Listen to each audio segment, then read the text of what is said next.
Queremos presentarle a Jorge Manuel Rodríguez Almenar, una de las figuras más destacadas en el ámbito de la sindonología y la investigación histórica sobre las reliquias cristianas. Es presidente del Centro Nacional de Sindonología, doctor en Historia del Arte y autor de una tesis doctoral titulada La Sábana Santa y sus implicaciones histórico-artísticas. Es profesor de Derecho Civil de la Universidad de Valencia y Ateneo Pontificio Regina Apostolorum de Roma. Formar parte de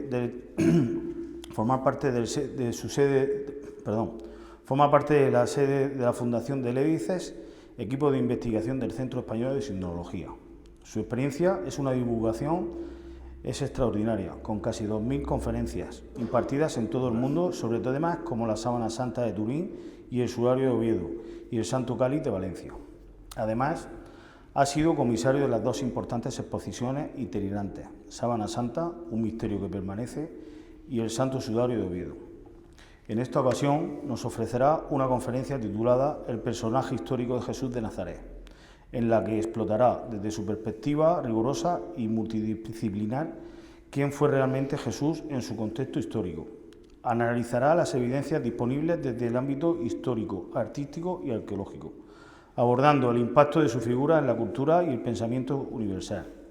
Sin duda nos espera una ponencia enriquecedora que nos permitirá profundizar en la comprensión de Jesús histórico y su relevancia hasta nuestros días, que además abre este ciclo de conferencias que seguirá la próxima semana con la conferencia de don Alfonso Sánchez Mosilla, aquí presente, sobre la pasión de Jesús de Nazaret, y finalmente el sábado 29 con la presentación del nuevo lienzo de la Verónica que portará el próximo Viernes Santo en la procesión del Santo Entierro.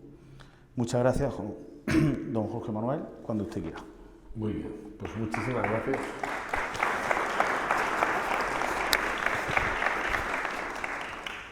Yo solo matizar una cosa, y es que no nos llamamos Centro Nacional de Sindonología, sino Centro Español de Sindonología. Y antes daba igual, pero ahora cuando uno busca en Internet Centro Nacional de Sindonología no existe. Entonces, eso es interesante, ¿no? O sea, porque aquí no sé si habrá muchos seguidores de Internet, pero pues la gente joven suele buscar lo mismo, y entonces pues el mejor Centro Español de Sindonología. Bien, bueno, pues efectivamente el Centro Español de Sindonología se creó en el año 1987. En aquel momento nos dedicamos solamente a hablar de la Sábana Santa, a divulgar lo que se sabía sobre la Sábana Santa que habían investigado otros. Con el tiempo han pasado muchas cosas, han pasado muchos años y también muchas cosas. No solamente divulgamos, sino que investigamos. Por eso en el Centro Español de Sindonología está el EDICES, que es el equipo de investigación del Centro Español de Sindonología, que no tiene entidad jurídica propia porque forma parte de nuestra asociación. Y por otra parte, pues decir que también hemos ampliado, desde el año 94 se amplió el objeto de nuestro estudio, porque nosotros no nos dedicamos solo a telas, nos interesa Jesús de Nazaret, y por tanto el objetivo del Centro Español de Sindonología es estudiar la historicidad de Jesús, es decir, Jesús como personaje histórico. Y las reliquias que se atribuyen a él son documentos que nos hablan del personaje, y algunas casi nos hablan a gritos porque nos dan muchísima información. Entonces, a mí me hace mucha gracia cuando la gente dice: es que no se sabe nada de Jesús de Nazaret, y yo a veces digo: eso será usted, yo sé varias cosas más que usted, por lo que se ve, ¿no? Entonces, es decir, sí que sabemos muchas cosas, pero hay que saber leer y hay que saber interpretar. Bueno, pues efectivamente esta es una charla genérica en la que de lo que se trata es hablar de la historicidad de Jesús. Y después, la verdad es que estando en una iglesia y después de haber visto un Vía Crucis, es un poco fuerte eso de plantearse si Jesús es un personaje histórico, porque si no es un personaje histórico, ¿qué hacemos todos aquí, no? Y sobre todo, la segunda pregunta que se han hecho a lo largo de la historia de algunos sujetos es si es Jesús el que nos presentan los evangelios, ¿no? Es decir, que esa es la segunda cuestión que hay que plantearse. Bueno, entonces vamos a decir algunas cosas claras, porque a veces se oyen verdaderas barbaridades de los medios de comunicación donde no se profundiza prácticamente en nada y lo que importa es rellenar el hueco, aunque sea diciendo tonterías, ¿no? Y entonces vamos a dejar algunas cosas claras. Bueno, yo tengo que decir que el hilo conductor de esta charla pues se ajusta más o menos a una obra que ya es un clásico, que es de los años 70, aunque se ha enriquecido con muchas cosas nuevas, pero que hizo un tal Vittorio Messori, que era un personaje interesante porque era una persona que se convirtió al cristianismo y terminó siendo un tipo muy importante en muchos aspectos, ¿no? De hecho, el propio Papa Benedicto XVI en Jesús de Nazaret lo cita con gran escándalo de los teólogos diciendo ¿cómo se le ocurre citar a un periodista? Bueno, pues porque este periodista en lugar de hablar para teólogos habla para la gente y entonces dice cosas claras que a veces es una lástima que quienes tienen que dar luz se lían y hacen cosas muy complejas. Entonces, uno de los objetivos del Centro Español de Sindonología es decir las cosas que se entiendan, ¿no? Es decir, nosotros nos dedicamos a la alta divulgación cuando hablamos y a la investigación también. Pero, bueno, pues vamos a, como digo, entrar sin más en el tema. Lo primero que hay que decir es que durante casi 18 siglos nadie discutió que Jesús fuera el de los evangelios. Es decir, eso a lo largo de la historia no se ha planteado nunca hasta el siglo XVIII. Y concretamente quienes empiezan a discutir sobre la historicidad de Jesús, si Jesús realmente es un personaje histórico o es un invento y tal, son sujetos que estaban vinculados a la enciclopedia y por tanto eran gente vinculados a la ilustración. Nosotros tenemos, porque en los colegios se habla así, una visión muy positiva de la enciclopedia y de la ilustración, pero en su momento se hizo como un movimiento para disolver el cristianismo, o sea que no es casualidad que gente que tenía un determinado sesgo, una determinada ideología, pues fueran en contra de lo que había sido la civilización cristiana, y en eso estamos, es decir, piensen ustedes que seguimos viviendo en la época post-ilustración. Yo tengo una charla todavía más gorda que se llama Laicismo, 3 siglos de lucha contra Cristo, donde, en fin, cualquier día me van a organizar un follón por ahí, pero yo digo las cosas claras, porque según va uno cumpliendo años, va diciendo lo que piensa. Entonces, y da igual, si a la gente le gusta, pues muy bien, y si no le gusta, pues lo siento, que no me llamen. Entonces, esta es la idea, ¿no? Entonces, no hay que ser ingenuos, o sea, es decir, quienes atacan la historicidad de Jesús tienen una ideología detrás, aunque ellos no lo sepan, pero la tienen.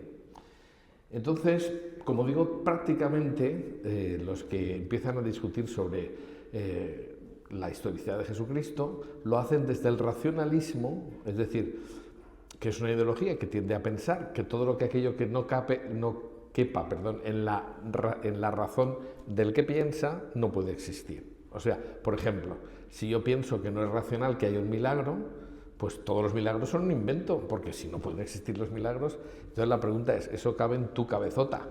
Pero la realidad a veces no cabe en la cabeza de uno, ¿no? Entonces, pues está claro, por tanto, que todos estos que empiezan con ese ataque, pues son seguidores de filosofías gnósticas o racionalistas. Para concretar un poquito más, hay que decir que el primer autor que cuestiona directamente los evangelios es un tal Hermann Samuel Reimarus, que era profesor alemán de lenguas orientales, y concretamente lo hace en una obra que se publica después de muerto y que llama Apología de los adoradores racionales de Dios. O sea, donde deja claro cuál es su objetivo, pero no se atrevió a publicarla en vida, porque nadie había dicho lo que dijo él, ¿no? Jesús es un personaje que no sabemos nada de él. Bueno, entonces, para simplificar un poco y para darle un poco de estructura lógica a esta charla, pues, y siguiendo precisamente lo que hace Vittorio Messori en su libro Hipótesis sobre Jesús, nos vamos a plantear, como hace él, que es muy sencillo, que hay 3 posibles hipótesis sobre Jesús. Todas las hipótesis se pueden reducir a 3, por tanto. Por una parte está la hipótesis crítica, la hipótesis mítica y la hipótesis de fe. Entonces vamos a decir sucintamente en qué consiste cada una. La hipótesis crítica es la que considera que sí existió un hombre que se llamaba Jesús de Nazaret y que fue divinizado por sus seguidores. Es decir, sería un simple hombre, pero ha aumentado sus cosas buenas y tal hasta el punto de convertirlo en un dios. En esta línea están, por ejemplo, Ernest Renan o Alfredo Loisy, que eran 2 pensadores críticos y que sus tesis, básicamente, simplificando mucho, vienen a ser lo siguiente. Ellos dicen que en los orígenes la fe cristiana se fundaría en un hombre excepcional, hay algunos dicen que ni siquiera, que habría sido divinizado posteriormente por sus discípulos, atribuyéndole milagros y resurrecciones de muertos. Según esto, no podríamos saber cómo ocurrieron los hechos, porque en realidad los evangelios estarían escritos por alguien que habría hiperdesarrollado todo y entonces se habría inventado totalmente todo lo que pasó, ¿no? Entonces, como son documentos de fe, no son documentos históricos, no podríamos saber nada. Ese tal Jesús, pues ya digo, para algunos sería un predicador itinerante, quizá un loco exaltado, les da lo mismo. Esta es la idea de los críticos. Sin embargo, se puede simplemente hacer una pequeña crítica de los críticos, porque da la casualidad de que precisamente que sean los judíos, y hay que tener en cuenta que todos los primeros cristianos son judíos, divinizaran a un hombre es algo que no ha ocurrido en toda la historia. Es decir, si hay un pueblo que todos los días dice por la mañana, escucha Israel que solo existe un Dios, etcétera, etcétera, si lo tienen claro es que solo hay un Dios. Y no pueden, así como en Grecia o en Roma había dioses, que en fin, que podían ser muchos, para los judíos esto es una idea fundamental. Y que judíos hayan divinizado a un hombre es una cosa realmente insólita. Pero además, mucho menos a un hombre que humanamente hablando habría fracasado, porque habría muerto además en una situación de impureza. El Antiguo Testamento, en el Deuteronomio, dice, maldito es de Dios el que cuelga de un madero. Es decir, el gran problema que tienen precisamente los judíos actualmente para aceptar que Jesús sea el Mesías es el que han tenido siempre. Es decir, un hombre que muere maldecido de Dios no puede ser santo, ¿no? No puede ser el Mesías, y mucho menos el Hijo de Dios, ¿no? Ese es el problema que ellos tienen. Esto cambia cuando San Pablo, que es el primer teólogo que se plantea las verdades cristianas, le da una vuelta a la idea, porque él de repente dice, sí, es que Jesús se hizo maldición por nosotros. Hay algunas traducciones nefastas que dicen por ahí, se hizo justificación. No, es decir, dice una palabra muy fuerte, Jesús se hizo maldición por nosotros. Y eso es lo que cambia totalmente la visión de los cristianos, es decir, que Jesús muere por nosotros, que es lo que acabamos de ver en el Vía Crucis, ¿no? Bien, entonces, para los críticos, pues sería, bueno, y para los judíos en general sería, mejor dicho, algo desconcertante y blasfemo que un hombre que muere en la cruz pudiera ser hijo de Dios, o ni siquiera el Mesías, ¿no? Y ya digo, sobre todo es que es tan raro que eso ocurra en Israel, si eso hubiera pasado en otro pueblo, pues tira. Pero por mucho menos llegaron los judíos al martirio colectivo. Entonces, es decir, si hay un principio básico es que solo Dios es Dios, ¿no? De hecho, eso es lo que pasa en algunos pueblos orientales que consideran que no puede ser que Jesús Dios, porque si es Dios sería otro Dios, bueno, no entienden la teología cristiana. Pero de momento hay que decir que desde un punto de vista puramente objetivo, pues la postura de los críticos es un poquito absurda, ¿no? Y no vamos a decir más de momento. La segunda hipótesis, la hipótesis mítica, que es la contraria. Es decir, existe un mito, quizá un dios teórico, imaginario, que en un momento determinado, dicen los míticos, lo que ha hecho es que se ha concretado en un hombre, ¿no? Y Jesús sería un mito progresivamente humanizado, es el camino inverso. No es un hombre divinizado, sino un dios humanizado, dijéramos. Así está, por ejemplo, la postura de uno de los autores míticos más conocidos, que es Bullmann, Rudolf Bullmann, que murió en el año 1976, pero que fue catedrático de teología de Marburg, en Alemania. Y poca gente dice, porque incluso se estudia en facultades de teología, Bullmann ha hecho muchísimo por nuestra fe, porque no, hombre, vamos a ver, tampoco nos pasemos. Es decir, Bullmann era de los que decía que había que desmontar la historicidad del Evangelio frase a frase. Pero poca gente sabe que es de los pocos catedráticos que Hitler mantuvo en su cátedra. Esto no se dice nunca, porque claro, hay que decir que Bullmann es un gran hombre. Pues no. Lo mantuvo Hitler en su cátedra porque la idea de que Jesús no sea una persona, sino una personificación de un mito, pues le venía muy bien al régimen nazi, porque claro, Dios no se había hecho judío, como se iba a hacer judío. Entonces, claro, a veces somos un poquito ingenuos y pensamos que la gente que dice cosas las dice objetivamente, ¿no? Muchas veces están determinados por sus propias teorías. Es decir, Dios no podía haberse hecho judío y evidentemente los míticos pues encajaban muy bien en la sociedad alemana de los años 30, ¿no? Bueno, esta hipótesis mítica viene a decir, entonces las consecuencias serían que los evangelios serían algo puramente simbólico, no citarían acontecimientos reales, sino que serían una versión de un mito antiguo y anterior al cristianismo, de un Dios que se encarna, sufre, muere y resucita para la salvación de los hombres. Entonces hay gente que dice, dentro de los míticos, que en realidad eso es una parábola que hace referencia a las cosechas y tal, porque claro, no es que Jesús resucitara, sino que la naturaleza vuelve a nacer, o incluso, pues por eso hemos puesto la foto de este señor, que sería el mito de Osiris. Esto, para decir eso, hay de no tener ni idea de lo que es el mito de Osiris, que no tiene nada que ver con Jesucristo, pero como se parece a algo, pues entonces pues podemos atribuírselo. Bueno, además hay una escuela mítica atenuada que considera que, bueno, que sí que existe un cierto judío al que se le ha puesto esa ropa mítica y ya está. Y hay otros que incluso consideran la escuela mítica radical que no existe ni siquiera un hombre.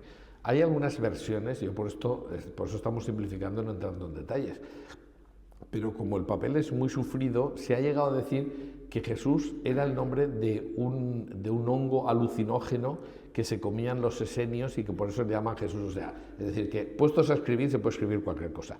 Lo grave del asunto es que como se habla a gente que no tiene una base ni siquiera teológica o de formación, y cada vez tenemos menos, la gente es capaz de creerse cualquier cosa que le digan con tal de que se la repitan muchas veces.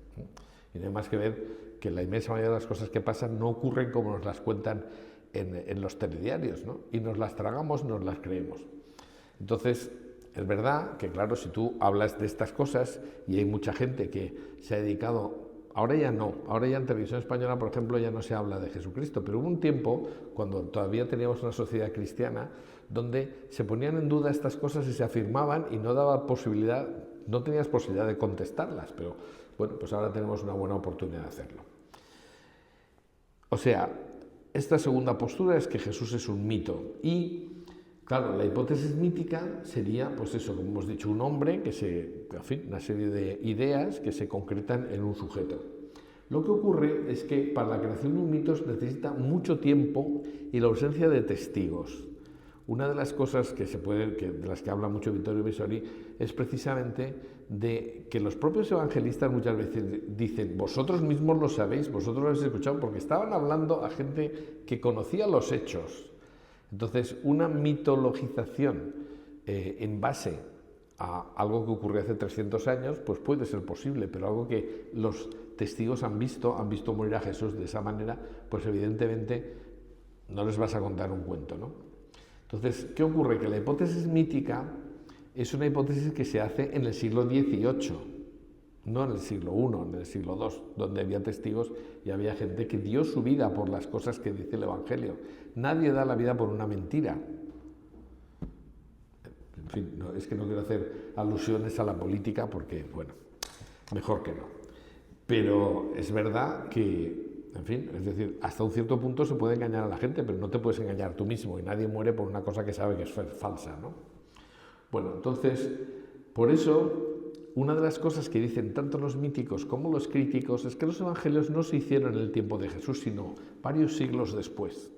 Esto es mentira, pero para ellos necesariamente tiene que ser así, porque no pueden pensar que una cosa escrita 30 años después de los hechos ocurridos puede dar lugar a un mito o a una deificación de una persona, ¿no?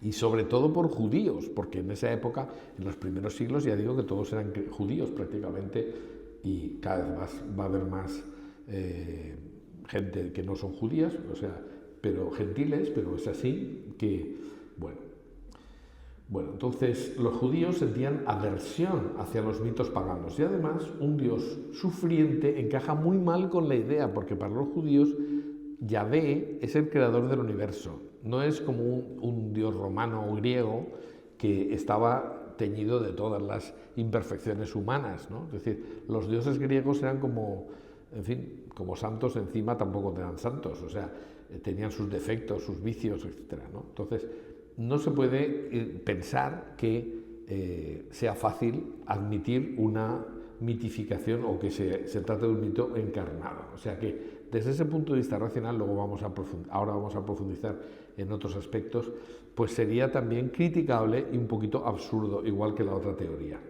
Lo más divertido es que quienes peor se llevan son los críticos y los míticos, porque son dos fenómenos completamente distintos.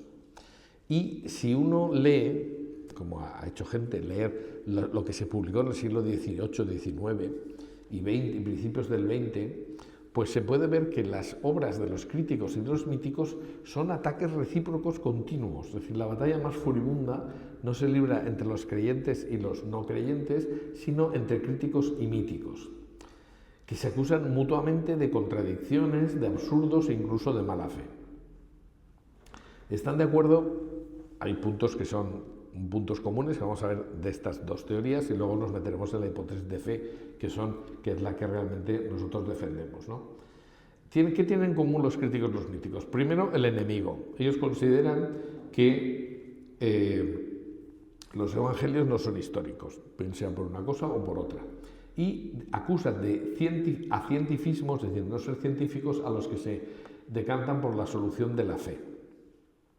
Paradójicamente, si uno lee la postura de los atacados, es decir, los creyentes, pues por ejemplo, como dice Pascal, que lo dice muy bien, pues la postura de los creyentes nunca ha sido de soberbia en ese sentido. Pascal dice, los creyentes, después de haber tratado de utilizar la razón del mejor modo posible, confiesan que el último paso de la razón consiste en reconocer que hay infinidad de cosas que la superan. Lo cual, la postura de los creyentes es la de quienes piensan que la razón es un instrumento que no lo explica todo.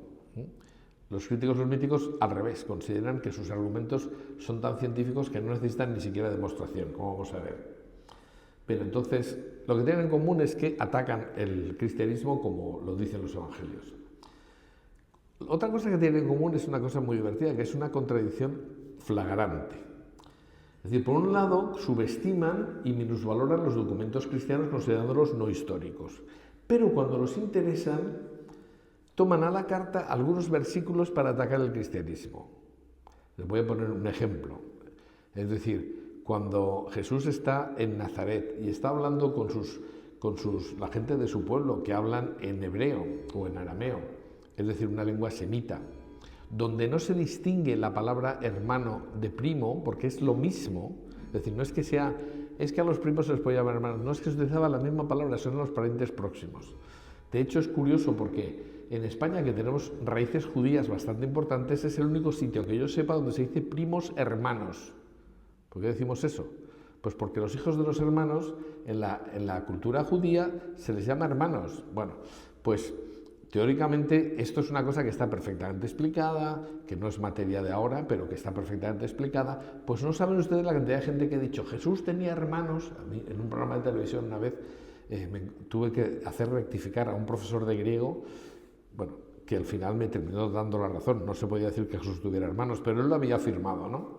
¿Y por qué? Pues porque se dice, y como la gente no conoce los argumentos, no se les da motivos para poder rebatir estas ideas, pues se van colando, ¿no? Pero lo que decía era eso, es decir, resulta que según estos señores, los críticos, los míticos, los evangelios no tienen ningún tipo de historicidad. Ah, pero si en el evangelio se dice que los familiares de Jesús existían o que tenía hermanos, eso lo aceptamos a pies juntillas. Hombre, si el evangelio está escrito de forma totalmente aleatoria por alguien que lo que está haciendo es inventarse algo, porque de repente te asumes una frase allí porque te interesa, ¿no? Es decir, que esa es una segunda cosa, es una contradicción. Si no aceptas los evangelios como documentos históricos, no los aceptes en absoluto, pero no aceptes lo que te interesa, porque eso no sería muy normal. Y además, ¿en qué se basaría la selección? ¿Por qué hay algunos documentos que son falsos, según ellos, que sin embargo tienen cosas auténticas y justo lo que piensan ellos? Bueno, eso es, en fin, ya digo, discutible. Tercera cosa que tienen en común, las conclusiones. Tanto críticos como míticos vienen a decir que los evangelios habían sido redactados por la comunidad cristiana primitiva. Yo soy profesor desde hace más de 35 años y no he visto jamás en la vida que un trabajo sea hecho por una comunidad. Eso es mentira. Lo hace uno o se reparten partes, pero no hay, la gente colectivamente no escribe. Entonces tiene que haber alguien físicamente que escriba, ¿no? Eso de que la comunidad cristiana primitiva se creó los evangelios, ¿dónde está esa comunidad cristiana primitiva, no? Eso no hay ninguna prueba de ello, pero ellos lo dicen y ya pues algo queda, ¿no? Y claro, pues esa es la idea, ¿no? Es decir, pero distinguen radicalmente lo que sería el Cristo de la fe del Jesús de la historia, frase que estaba muy acuñada, ya digo, en el siglo XIX, siglo XVIII, siglo XIX. Bueno, lo que pasa es que, como digo, y no quiero insistir en esto mucho porque lo que quiero es construir, y vamos a dedicarnos enseguida a eso, que es la tercera hipótesis, que es la que vamos a desarrollar, pero no obstante hay que decir que hay cosas que son muy evidentes en estos razonamientos. Por ejemplo, demuestra un espíritu totalmente científico, lanzar puras hipótesis y darlas por definitivo e indiscutible. Es decir, estos señores en sus libros dicen de repente, pues está claro que Jesús, a mí me ha pasado en un programa de televisión, con el doctor Jiménez del Oso, al que le hice rectificar también. De repente empieza, hace años, estaba grabando un programa de televisión y dice, no sabemos prácticamente nada de Jesús, lo único que sabemos es que nació en Nazaret. Y yo le digo, sí, claro, y por eso en Navidad ponemos los nazaretenos en vez de los belenes, ¿no? Y tal, o sea, ¿tú tienes algún motivo, algún documento que diga que Jesús nació en Nazaret? No, pero se dice siempre, digo, pues se dice por alguien que no da ningún argumento científico, ni histórico, ni nada. O sea, eso es simplemente porque le parece. Entonces, si aquí admitimos como científicas las puras opiniones, pues hemos acabado. Entonces ya cabe todo. Es decir, y aparte demuestra una falta de humildad, o sea, mis opiniones son ley, ¿no? Bueno, pues no, ni hablar. Y así, por ejemplo, no alegan ningún otro dato histórico, ningún dato que contradiga los evangelios. Simplemente es que les parece que no sería así. Ellos piensan que pudo ser de otra manera. Vamos a ver, esto es saltarse las normas básicas de lo que es la ciencia. La ciencia tiene que estar basada en documentos, si se quiere, si es la ciencia histórica, en documentos o en algún tipo de prueba. Pero si yo digo simplemente, esto a mí me parece que es así, pues ni hablar, ¿no? Son ataques sobre cosas asentadas durante siglos y que no se han puesto en contradicción en base a puras opiniones. Entonces, eso les lleva a dar por probado lo que debían demostrar. Cualquier parecido con algún relato procedente no prueba que ocurrieron los hechos de esa manera, ¿no? Es que esto recuerda.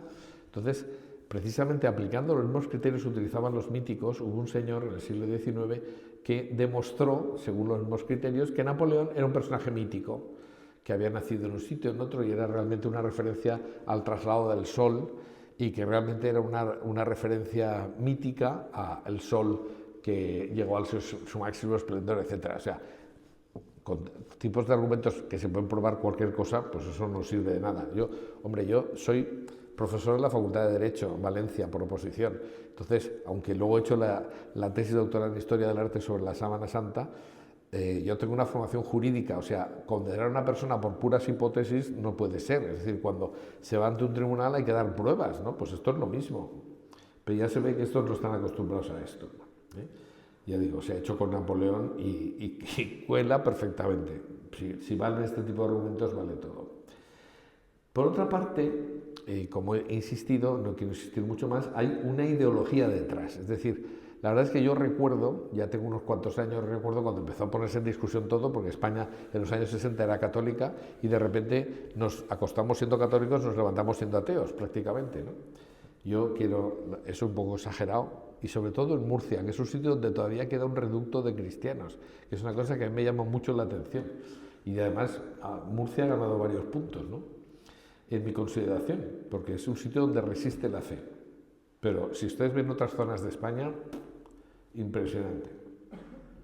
Bueno, entonces es muy propio que estos señores que se dedican a discutir la historicidad de Jesús, en realidad están poniéndole una ideología detrás.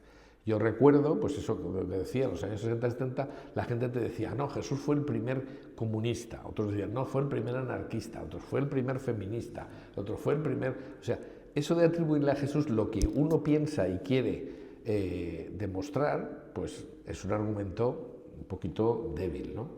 Pero así es, ¿eh? Es decir, estas son fotos que yo conseguí en internet, o sea, Jesús visto desde todos los puntos de vista distintos y contradictorios, como un guerrillero contra el poder romano, como en fin, se le da la ideología del que está escribiendo, se le atribuye a Jesús porque es muy cómodo hacer eso, y si nadie te contradice, pues mira.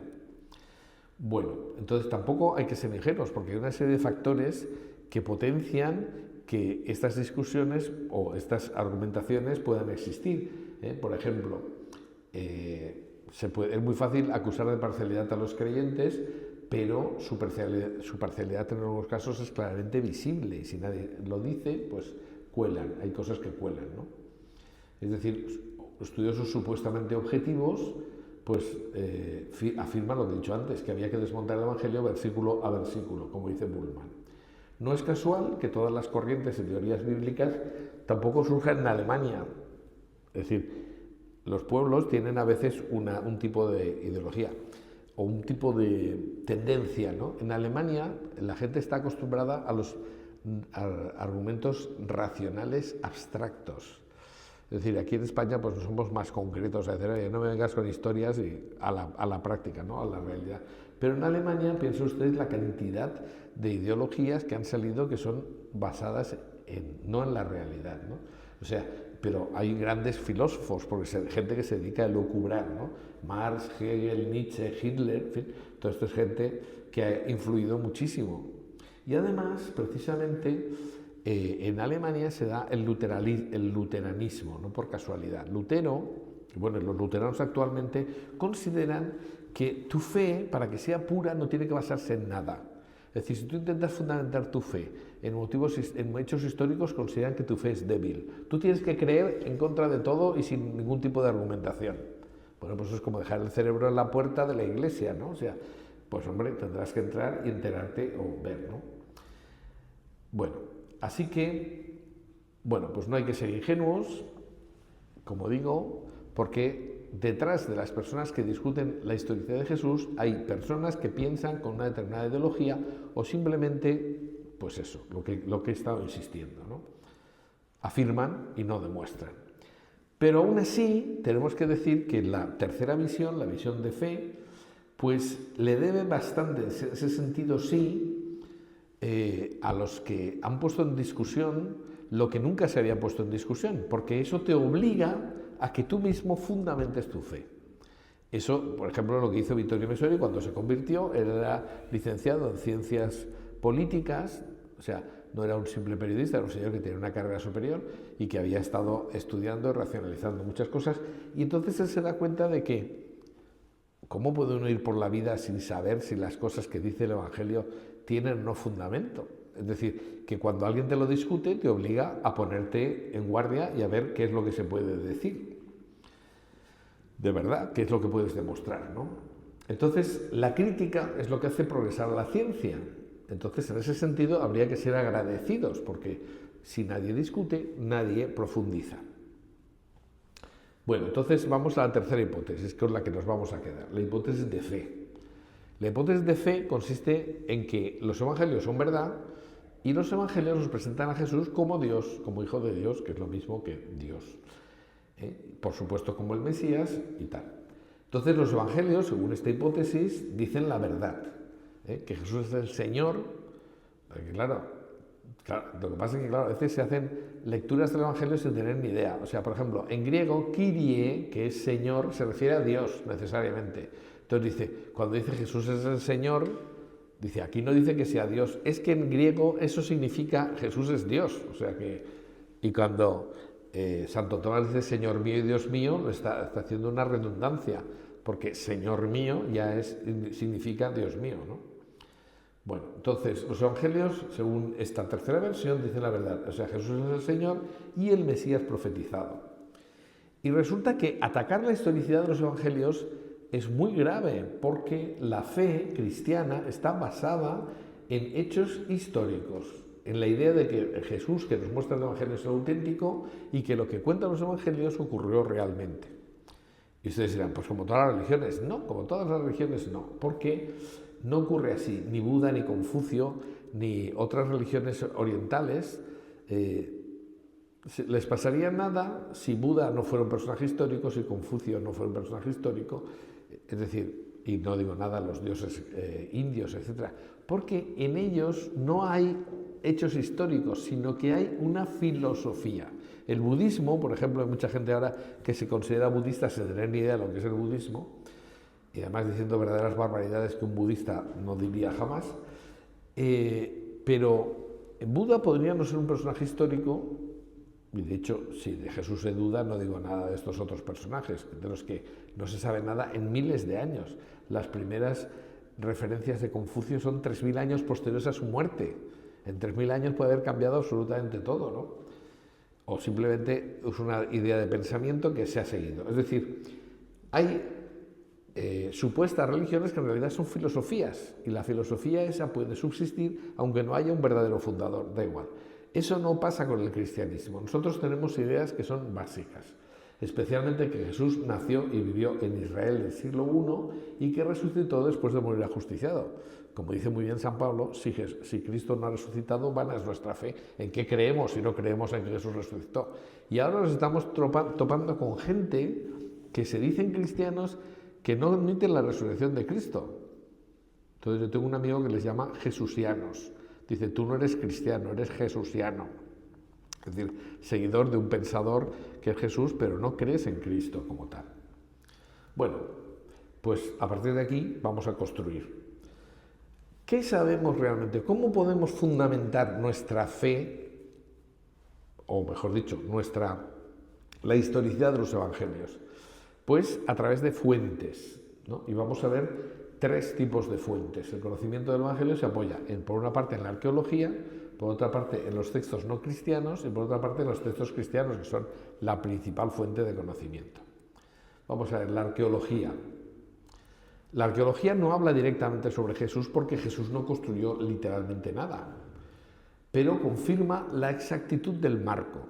Como dice muy bien Vittorio Messori, dice, un marco auténtico para un cuadro falso. O sea, yo estoy contando unos hechos que supuestamente son falsos, pero yo estoy dando todos los datos que son comprobables de arqueología, de geografía, de tal, y que son exactamente ajustados al terreno.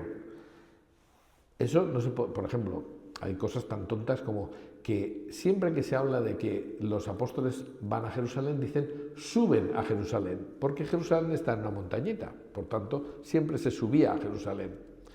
O pues cuando dan datos sobre el lago de Gensaret o una serie de cosas que se ajustan estrictamente a lo que sabemos hoy en día y lo que la arqueología nos ha dicho. Entonces, hombre, o sea, tomarse tanta molestia en que no haya ningún dato discordante con la realidad para luego contar los hechos que no ocurrieron, un poco absurdo.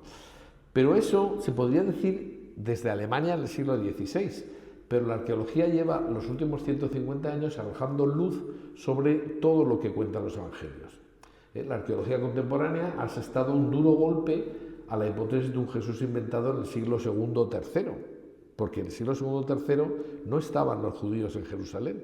Jerusalén había sido destruida completamente en el año 70 y pues las referencias que pudieran existir de otras generaciones era difícil que encajaran perfectamente con los hechos que la arqueología nos está diciendo que coinciden con los evangelios. Bueno, es decir, para dar, pues, es decir, la idea de un Jesús mítico, pues encaja mal con una situación en que está perfectamente descrita la realidad arqueológica. Vamos a decir algunos hechos. Yo tampoco quiero pasarme mucho, pero voy a decirles algunos, es que podemos dar montones de hechos.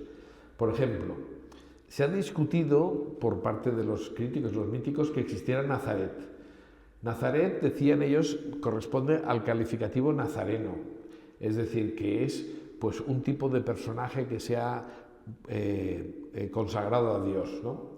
La ciudad de Nazaret, decían, no ha sido citada nunca en el Antiguo Testamento ni aparece en los antiguos comentarios hebreos de la Escritura. También es verdad que Nazaret era una ciudad dormitorio donde vivían los trabajadores que construían la capital de Galilea, que no era Nazaret, hoy día es Nazaret la ciudad más grande, pero en el tiempo de Jesús era Séforis.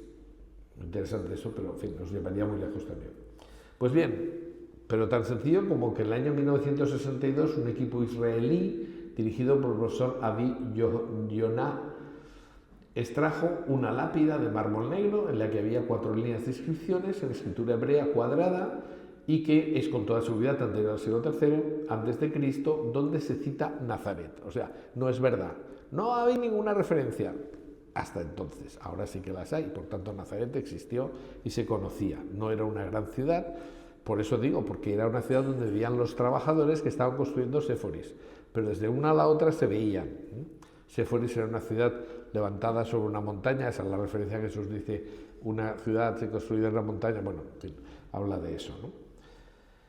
Bien, podríamos decir muchas más cosas, pero podríamos dar otra charla sobre precisamente quién era Jesús desde el punto de vista de su filiación, todo eso también se puede hacer, pero no es el objetivo ahora mismo. Nazaret, por ejemplo. Bueno, Nazaret está vinculado a Jesús de alguna manera. Bueno, pues fíjense ustedes que en la Basílica de la Anunciación se ha encontrado, debajo de la Basílica, una población, por supuesto.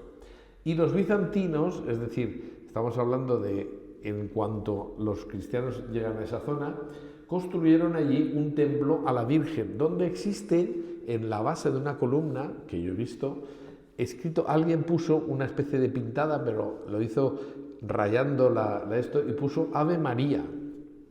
Estamos hablando de que hace pues más de 1500 años ya se veneraba a la Virgen con el saludo del ángel en el mismo sitio donde hoy día se dice. O sea que es una tradición que no es de anteayer ni está inventada en el siglo XVI, sino que viene desde el primer momento que hay cristianos en esa zona, ya se pone Ave María. Cosas pues que se ajustan perfectamente a la realidad. Se ha encontrado una barca del tiempo de Jesús en el fondo del lago de Tiberíades o de Genesaret o Mar de Galilea, que de las tres maneras se puede llamar. Se puede asegurar que efectivamente había pescadores. Claro, ahí para los turistas han dicho la barca de Jesús. Hombre, eso no se puede saber si es la barca de Jesús o no, porque habría más gente pescando. Pero es verdad que ahí se pescaba, había pescadores, podemos hacer una idea de cómo eran las barcas.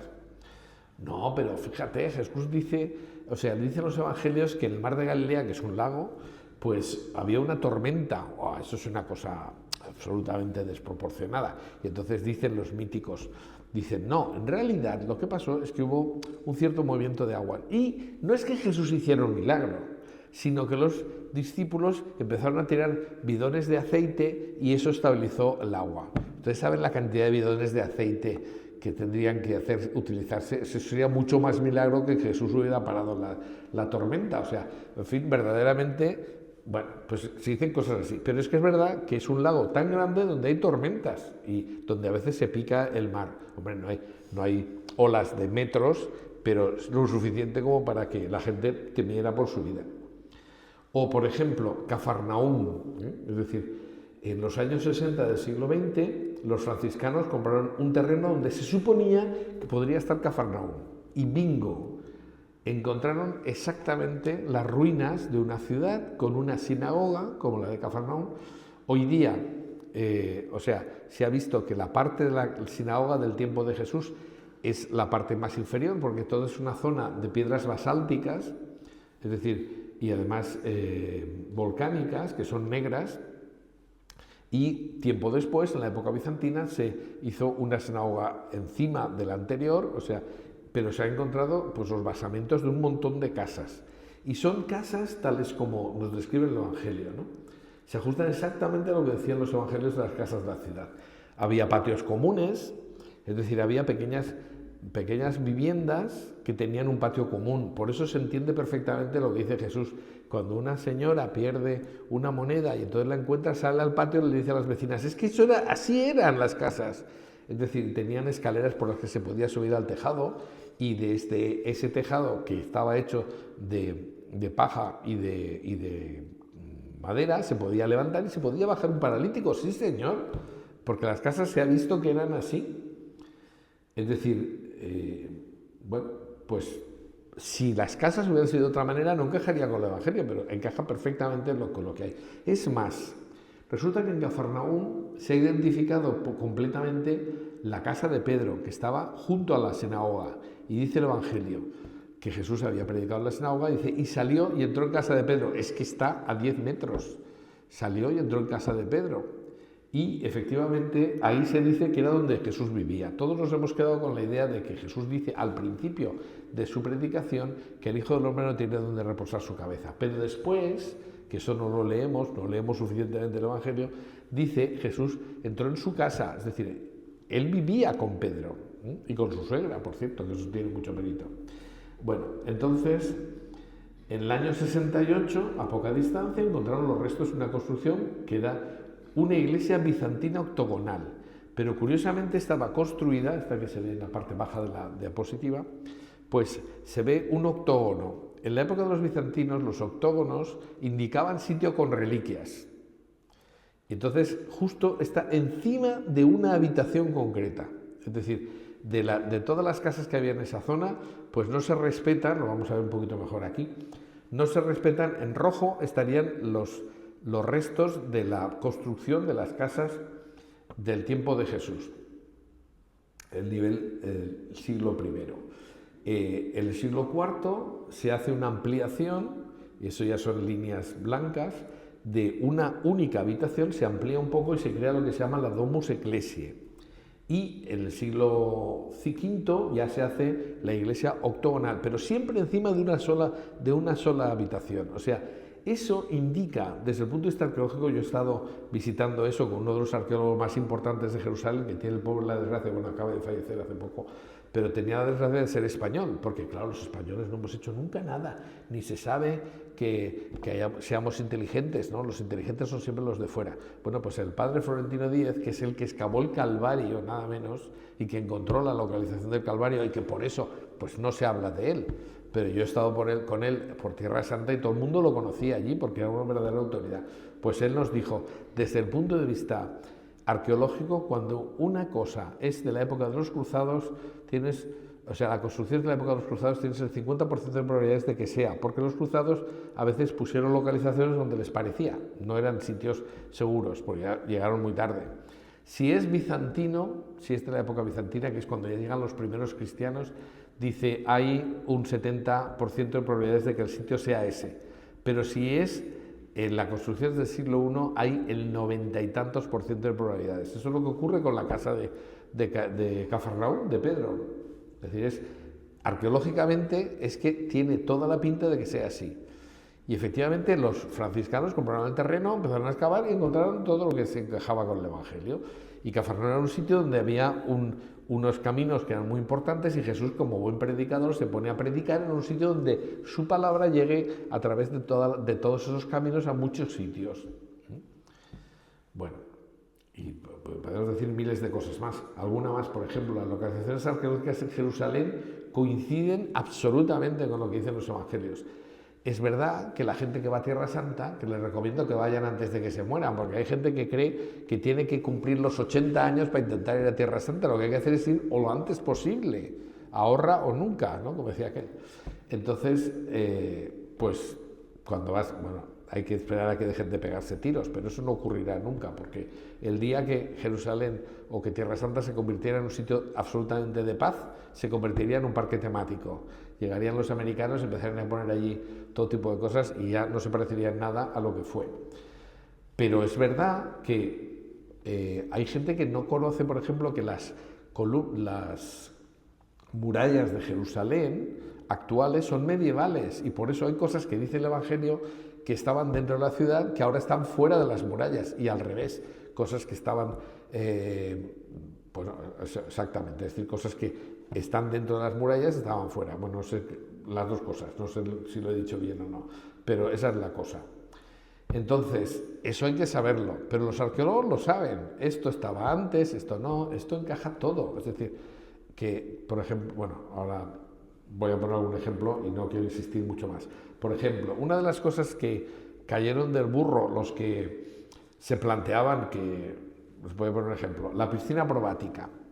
Cerca de la Puerta de las Ovejas, actualmente de San Esteban, se dice existía una piscina con 5 pórticos. 5 pórticos. Ustedes ahora tienen la respuesta porque están viendo la foto de una maqueta gigantesca que hay en Tierra Santa donde se puede ver la piscina probática. La piscina probática, dicen los míticos, hombre, esto claramente no es un edificio real, porque ¿cómo va a imaginarse uno con 5 pórticos? Eso sería un edificio pentagonal, eso no existía de ninguna de las maneras, ¿no? Entonces, eso no puede ser. Y entonces, de repente, un mítico dice, no, en realidad, el sentido profundo del Evangelio es que había un paralítico que estaba allí tumbado al lado del agua de la piscina probática. Y tenían la tradición los judíos de que cuando se removían las aguas era porque entraba un ángel y entonces se podía producir un milagro. Entonces la gente que quería curarse se metía en el agua y entonces se curaba.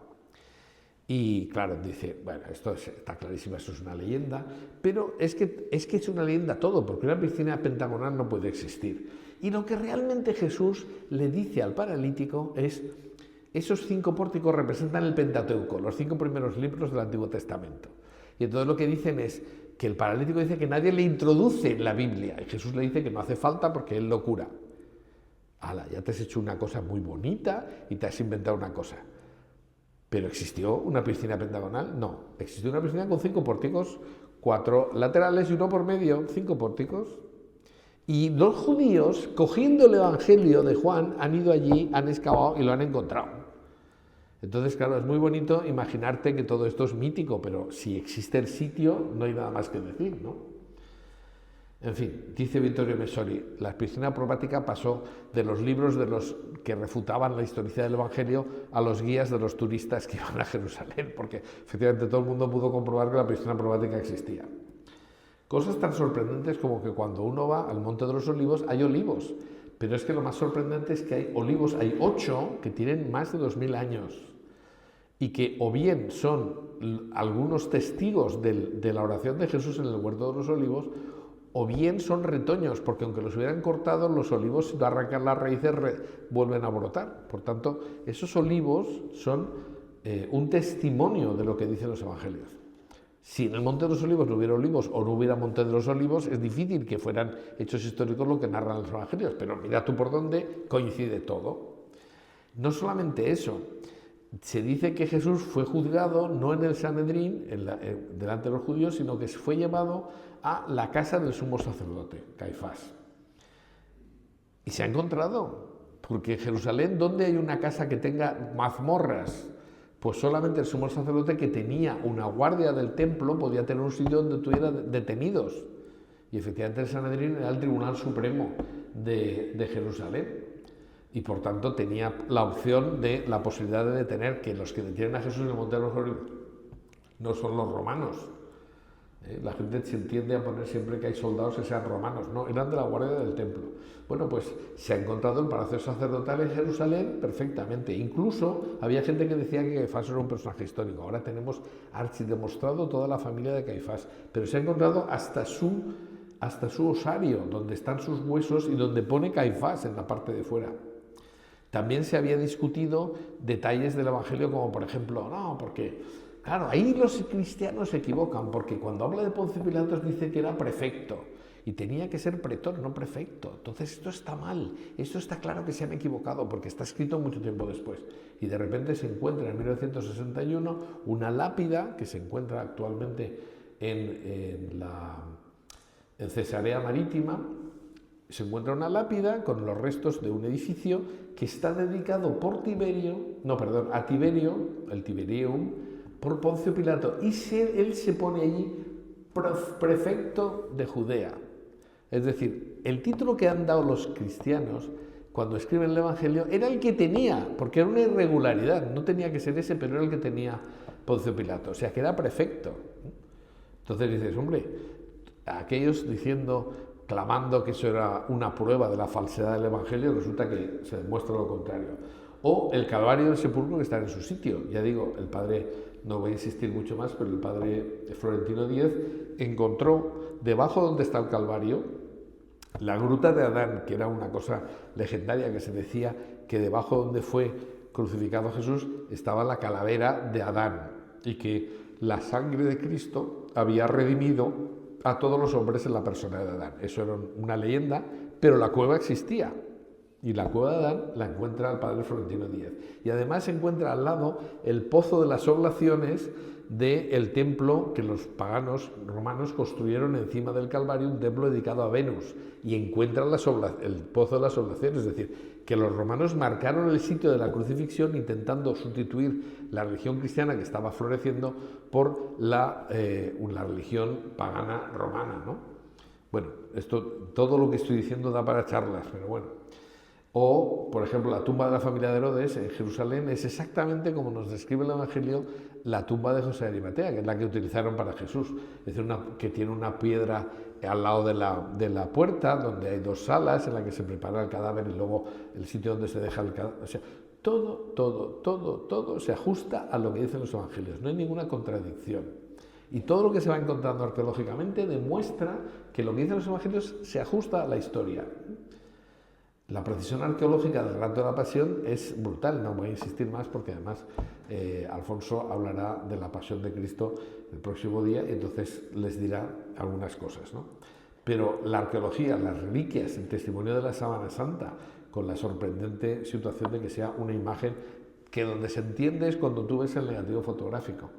O reliquias como el sudario de Oviedo, del que también les hablarán, o del Titulus Crucis, etcétera, Santo Cáliz de Valencia, que tiene mucha más importancia de lo que parece, bueno, etcétera. Es decir, la arqueología 100-0, es decir, completamente una goleada absoluta. Pero los evangelios hablan de una persona, y la arqueología no puede hablar de esa persona. Tienen que hablar sujetos que hablen de ello, ¿no? Entonces, ¿qué fuentes tenemos? Bueno, pues hay judíos y paganos de los 2 primeros siglos que eran hostiles a la fe cristiana, pero no obstante citan a Cristo de alguna manera. Vamos a ver. Por ejemplo, Flavio Josefo. Este era un personaje muy curioso que empezó la guerra contra los romanos en el lado de los judíos y luego se pasó al otro lado. Es decir, de hecho se llamó Flavio en honor a la familia Flavia, que era la de los emperadores romanos. En realidad era Josefo, y se había convertido en un defensor de los romanos, se cambió de bando. Pero nos da muchísimas referencias, muchas referencias de lo que eran las antigüedades judías. Tiene un libro escrito sobre eso que ha llegado a nosotros. Y este era un historiador judío muy próximo al tiempo de Jesús, y en las antigüedades judaicas o judías, en el año 93-94 nos da, perdón porque he pasado demasiado rápido y no he terminado de leer lo que estaba ahí, habla de Jesús en 2 textos, eso es lo que quería decir. En el primer texto, por ejemplo, Flavio Josefo cita a Juan el Bautista, de quien cuenta la predicación y el suplicio, coincidiendo exactamente con lo que dice el principio de uno de los evangelios, que habla de la predicación de Juan el Bautista, la primera. Y a Santiago, primer obispo de Jerusalén, cita la lapidación y al que le designa como el hermano de Jesús, apodado el Cristo. Jesús apodado el Cristo, no Santiago, ¿no? El hermano de Jesús, siguiendo la tradición judía de llamar hermano a los primos, porque efectivamente lo existían. Con esto de los hermanos de Jesús es muy curioso porque tú sigues leyendo los evangelios y cuando te dice quiénes eran las hermanas de la Virgen y tal, y sus hijos y tal, y son los mismos que dicen en Nazaret, el pasaje que he dicho antes, no es este el Tectón, el hijo del Tectón, y dice, no son sus hermanos y sus hermanas, y da los nombres, y esos nombres resulta que aparecen como sobrinos de la Virgen o de San José, o sea, que no está tan complicado esto, o sea, es cuestión de leerlo. Pero, precisamente, en las antigüedades judías, Flavio Josefo da un testimonio que se llama el testimonio flaviano. Es verdad que el testimonio flaviano sirvió en cierta medida para atacar la historicidad del Evangelio, porque Flavio Josefo tiene unas frases que han sido interpoladas, es decir, se han añadido frases, es decir, no se tiene, sí se tiene, pero ya veremos cómo. Es decir, aquí dice el testimonio flaviano, dice, existió en este tiempo Jesús, hombre sabio. Y luego dice, por ejemplo, si cabe llamarle hombre, eso un judío no diría eso. Y efectivamente eso es una interpolación. Y así todo lo demás, que ahora vamos a leer. Pero afortunadamente para nosotros, para los cristianos, resulta que por la vía de los árabes llegó el mismo texto sin interpolaciones. Y entonces, aun quitando las frases que pueden ser añadidos de alguien que está copiando y dice, vamos a hacer, que es un flaco favor, porque claro, si manipulas el texto ya le quitas la autenticidad a todo. Pero hemos conseguido el texto sin las interpolaciones cristianas. Y entonces, aún así, fíjense la cantidad de cosas que dice. Voy a leer solo lo que sabemos seguro que dijo Flavio Josefo. Existió en este tiempo Jesús, hombre sabio, ya que hacía cosas extraordinarias y era maestro de hombres que acogen con placer la verdad. Atrajo así a muchos judíos y también a muchos griegos. Habiéndole castigado Pilato con la cruz, o sea, corrobora la muerte de Jesús por Pilato en la cruz, por denuncia de los valores notables entre nosotros, los judíos. Sin embargo, no desistieron aquellos que le habían amado desde el principio. Todavía hoy no ha decaído la tribu de los que a partir de él son llamados cristianos. Caramba, esto está escrito en el año 90, o sea, en el año 93 concretamente. Pues es un testimonio antiquísimo, luego veremos el valor que tiene. Un testimonio antiquísimo que corrobora a grandes rasgos lo que sabemos por los evangelios, o sea que un invento absoluto no será. Otro historiador, Tácito, este es un historiador romano que se piensa que tuvo acceso a algún informe oficial de Roma despachado por Poncio Pilato. Y este dice, concretamente, un rumor infamante atribuyó a Nerón la orden del incendio, se refiere al incendio de Roma. Para cortarlo de raíz, fingió él unos culpables y entregó a las más refinadas torturas a unos hombres detestados por sus fechorías, a quienes el pueblo llamaba cristianos. Este hombre le venía de Cristo, quien bajo el reinado de Tiberio fue condenado al suplicio por el procurador Poncio Pilato. Coincide con que Jesús murió y que era considerado un hombre que hacía grandes cosas, ¿no? Y los seguidores detestados por los romanos son los que se le atribuyen a Nerón el incendio de Roma. Otro, Suetonio, este es otro historiador romano, un poquito posterior. Este vivió entre el año 75 y el 160 después de Cristo, ¿no? En su vida de Claudio, escrita en el año 121, narra la expulsión de los judíos de Roma, ya que bajo la instigación de un cierto Cresto, aquí no dice Cristo sino Cresto, pero es lo mismo, provocaron frecuentes tumultos. Bueno, Plinio el Joven refiere a Trajano, entre el año 111 y el 113, que un gran número de personas solía reunirse en un día establecido antes del alba para cantar en versos alternos un himno a Cristo como si fuera un dios, dice Plinio el Joven. En el año 111. Fíjense el éxito que tuvo una novela que fue un pufo absoluto, pero mucha gente se la tragó, que es El Código da Vinci. El Código da Vinci dice que Jesús fue proclamado Dios por influencia del emperador Constantino en el año 325. ¿Y cómo es posible que los evangelios digan Señor mío y Dios mío? Y, en fin, los Hechos de los Apóstoles, o sea, hay un montón de referencias anteriores. Pero da igual, porque como esto lo compraron, lo consumieron gente que no tenía ni la más remota idea, no tenía fundamentada su fe, ni tenía argumentos, pues hubo mucha gente que se lo creyó. Yo leí una estadística según el cual en Italia el 25% de los jóvenes creía que Jesús se había casado con María Magdalena. ¡Hala! Pero menuda barbaridad. Pues no pasa nada, pero ¿qué es lo que ocurre? Que está fallando la cultura cristiana porque no se está dando fundamentación del cristianismo y no se dan argumentos. La gente cree que con la fe del carbonero es suficiente, pues no. Pero en el año 111 ya se habla de Jesús como Dios. Bueno, y además hay referencias arqueológicas, por ejemplo, en el Monte Palatino, en un palacio bastante importante, en la zona de los esclavos, había aparecido una cruz y además una blasfema donde se ve a un crucificado con cara de burro y a alguien así adorando y pone Alexamenos adora a su Dios. Y es un burro crucificado. Es una burla de los otros esclavos a uno que era cristiano.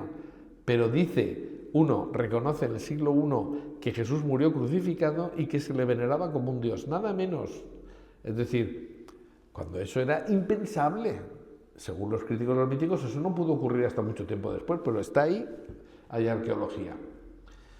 Bueno, algunos eruditos divulgadores argumentan a favor de la no historicidad de Jesús basándose en que son escasos los historiadores, es poca gente la que habla de los cristianos, ¿no? De Cristo, hablan pocos de él. Manipulan descaradamente, porque la gente no sabe cuántos documentos de la época romana nos han llegado a nosotros. Es decir, dados los escasos conocimientos que suelen tener sobre el tema el lector medio, pues no dicen, sí que es verdad, solo 2 autores de la primera mitad del siglo I citan a Jesús. Yo no les voy a leer toda la lista, pero textos originales del siglo I después de Cristo les voy a poner todos los que existen, no los voy a citar. Pero de los años 30 y 40, pues fíjense, estos son los que hay. Una historia de Roma por Vitellius Paterculus, un oficial retirado tal, la inscripción menciona, etcétera, etcétera, ¿no? Hay un montón. En los años 50-60, otros textos, que ya digo, no se los voy a leer todos, pero claro, hay poemas, cosas de naturaleza, cosas así. Claro, de los años 70 y 80, pues 4 o 3 escritos han llegado a nosotros. O de los años 90, pues una obra poética de Estancio, pues libros de Quintilino sobre oratoria, la biografía escrita por Tácito sobre su suegro agrícola, es decir, de todos los textos romanos que son del siglo I, tenemos 15, 20. Bueno, pues lo que la gente no sabe es que de esos solo hay 4 historiadores en todo el siglo I que nos hayan llegado sus documentos. 4. Algunos, Paterculus por ejemplo, habla bueno, publica en el año 30, ¿cómo iba a hablar de Jesús si no había muerto todavía? Es absurdo, eso queda fuera. Quinus Curtius, que escribió sobre Alejandro Magno, no iba a hablar de Jesús hablando de Alejandro Magno. Tácito sí, habla de Jesús y lo acabamos de ver en los anales. Y Flavio Josefo también. Es decir, en el siglo I solo 2 historiadores hablan de la historia de Israel. Y qué casualidad que los 2 hablan de Jesús. No es que sean solo 2, es que son el 100% de los que tenemos. Claro, tú depende de cómo tú valoras el dato. Si dices, solo hay 2 personas que citan a Jesús, y resulta que son los 2 únicos que lo pueden hacer, porque de los otros no sabemos referencias.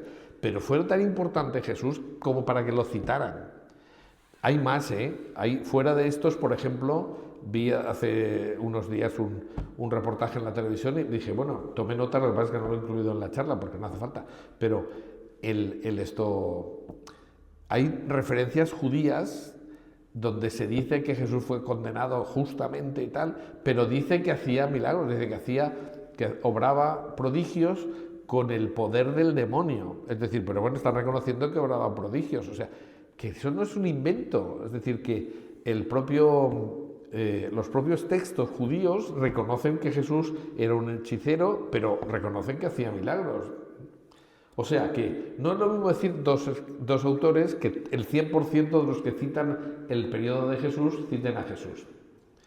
Y ya terminamos con las fuentes cristianas, que son algunas referencias que son muy evidentes, ¿no? La fuente más importante son los evangelios, los 4 evangelios. Poca gente ha reflexionado sobre cómo se forman los evangelios. Nosotros, a diferencia de los musulmanes que creen que el Corán fue dictado palabra por palabra por el arcángel San Gabriel y que hay un texto exactamente igual en una columnita en el centro del paraíso, nosotros nunca, la Iglesia Católica nunca ha dicho una cosa así. Es decir, los textos no fueron dictados por Jesucristo, fueron tomadas notas por gente que le seguía. Pero Jesús no dijo ir por todo el mundo y escribid el Evangelio, sino ir por todo el mundo y predicad el Evangelio. Y hay que tener en cuenta que la cultura judía era una cultura oral, donde la gente tenía una memoria brutal, cosa que hemos conseguido que se haya eliminado de nuestro sistema educativo, porque claro, ¿cómo van a aprenderse los niños de memoria? Hay grandes dificultades para que un niño se aprenda el credo. Pues un niño que no se sabe el credo no se puede ser confirmado. ¿De qué se confirma? ¿De cosas que no sabe? Es absurdo.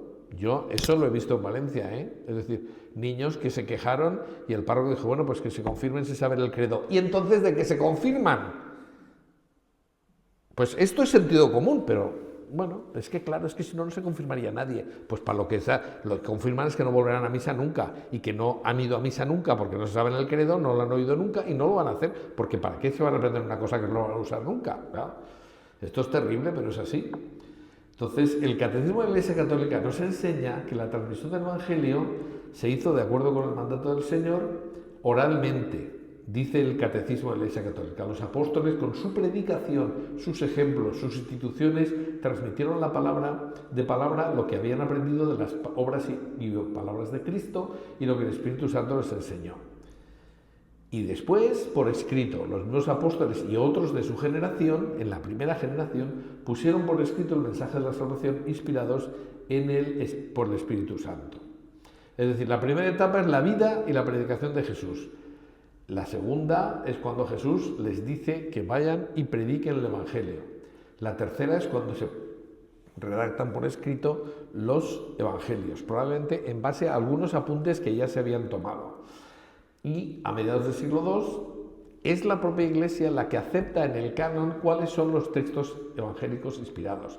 Y eso surge porque ya en aquel momento se pensaba que había gente que estaba manipulando el mensaje de Cristo, atribuyendo creando evangelios falsos para enmascarar la ideología, por ejemplo, gnóstica, ¿no? Bueno, entonces esto daría para muchísimo más, pero como es muy tarde, vamos a ir acelerando, ¿no?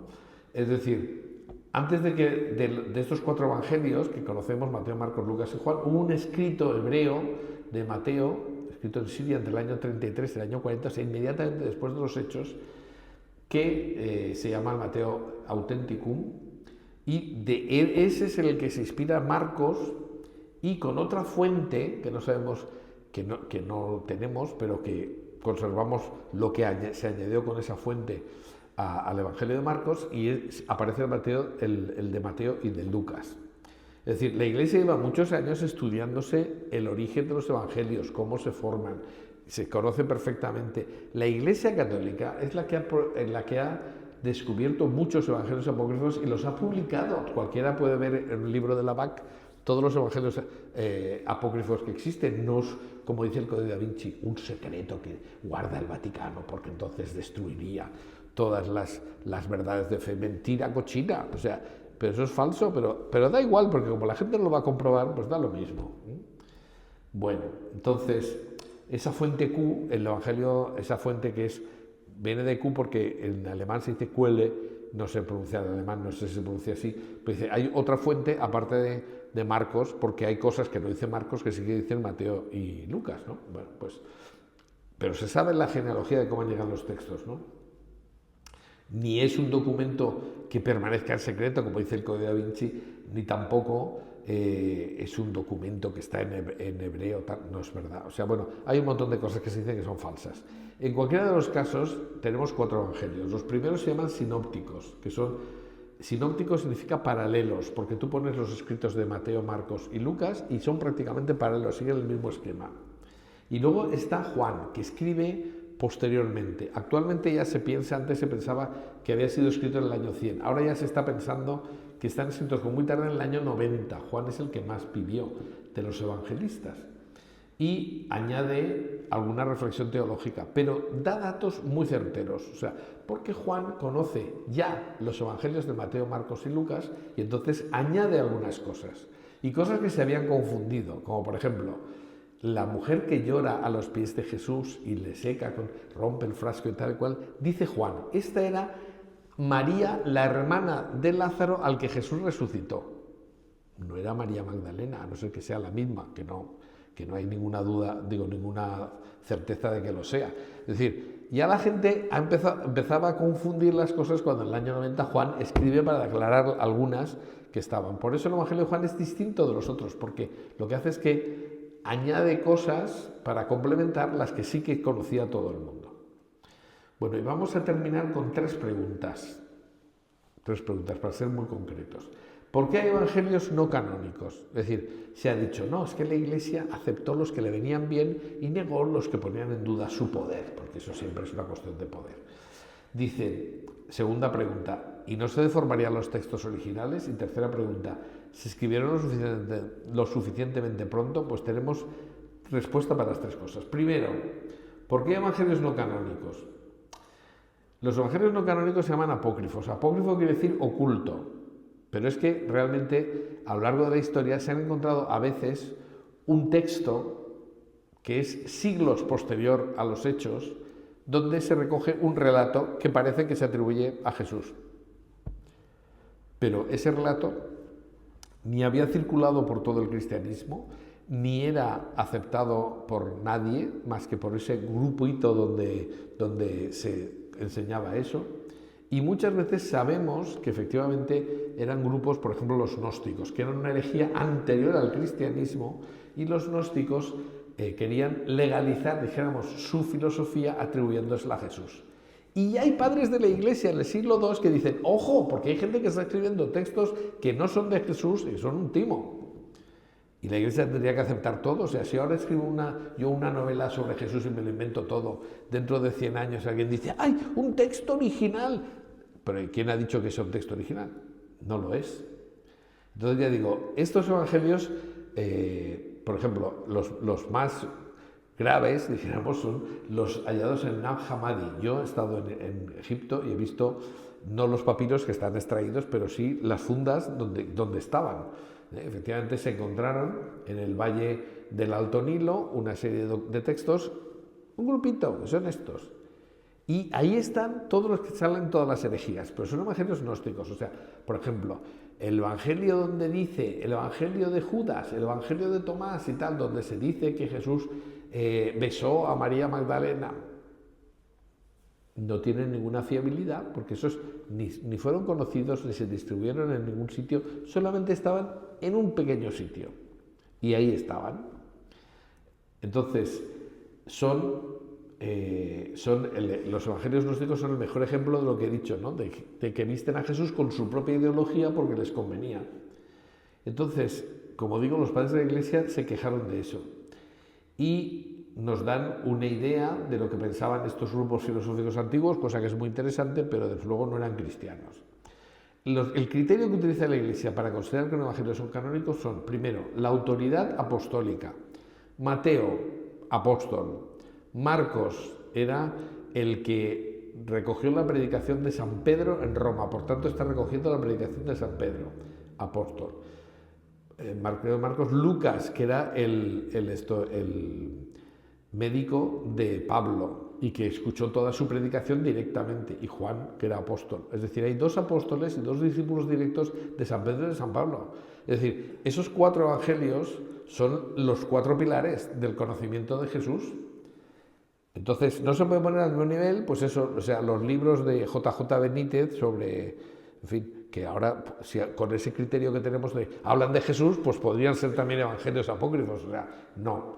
Es decir, la Iglesia dice, tienen que tener autoridad apostólica, tienen que tener antigüedad, porque muchos, a lo mejor tenemos un papel que se ha encontrado que era de 1700, y dices, esto está copiado de otro anterior, no hay ninguna referencia en ningún texto anterior, entonces no sabemos realmente si son antiguos o no.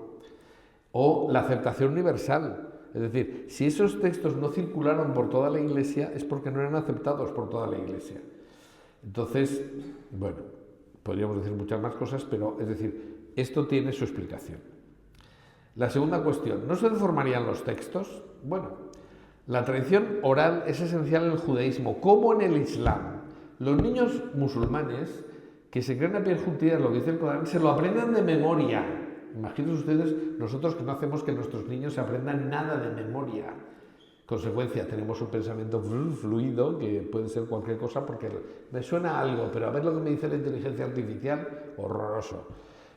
Y entonces, pues, pero en el Oriente la tradición oral era fundamental. Había gente que se aprendía los textos, que eran los Tanaín, que eran verdaderas bibliotecas ambulantes, tipos que aunque se destruyera la biblioteca daba igual porque se sabían todos los textos de memoria absolutamente.